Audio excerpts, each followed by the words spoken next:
Такие настольные телефоны рижского завода ВЭФ еще лет 10 назад можно было увидеть в рядовой городской квартире, а потом на пригородной свалке. Этим двум посчастливилось уцелеть, и теперь они стоят в витринах музея вместе с уникальными аппаратами начала прошлого века из Германии, Австрии и Франции.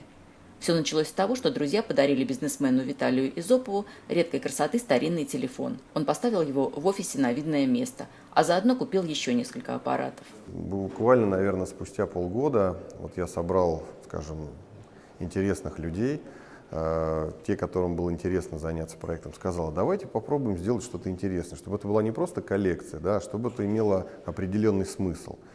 Нам удалось купить несколько коллекций, как частных, так и независимые музеи, в частности, Женевский музей телефона, который существовал порядка 50 лет, наверное, в городе Женева, был полностью выкуплен, и все экспонаты приехали в Россию. Теперь музей истории телефона, насчитывающий более 2000 экспонатов, живет на 2 города. В Санкт-Петербурге у него постоянная экспозиция напротив Смольного собора. В Москве коллекция путешествует по различным выставочным площадкам. Уже прошла выставка в ГУМе, теперь открылась в музейно-выставочном центре «Рабочая колхозница». Вот копия самого первого в истории телефона, устройства, изготовленного в лаборатории Белла в 1875 году. Александр Белл создал телефон случайно, пытаясь усовершенствовать телеграф. Но его изобретение стало стремительно завоевывать мир. Уже в 1877 году в Америке работало 9800 аппаратов. А 2 года спустя первые телефоны появились в России. В первый же день предоставления коммерческих услуг в Петербурге новым видом связи воспользовались 259 абонентов, в Москве – 200. Позволить себе телефон могли только очень состоятельные люди. Если аппарат сам стоил 30 до 100 рублей, это годы, конец 19-го, начало 20 века, то обслуживание очень дорого.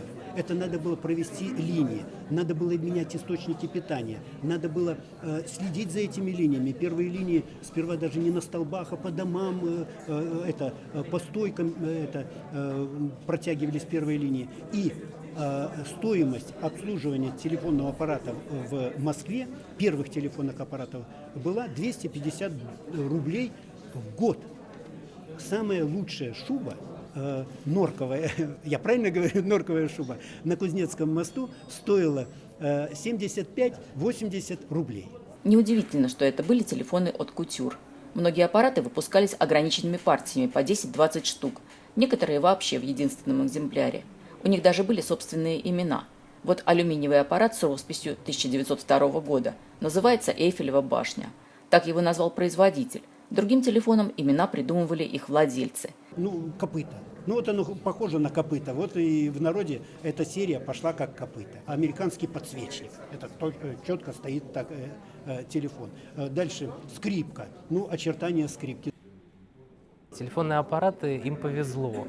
Но, может быть, они на втором месте, с моей точки зрения, после автомобилестроения. Те отрасли промышленности, технологий, где такое большое внимание уделялось именно визуальному образу, дизайну и сочетанию его с функциональными какими-то возможностями. Первые аппараты делались из ценных пород дерева, потом из металла. С середины 20 века производители окончательно перешли на пластик.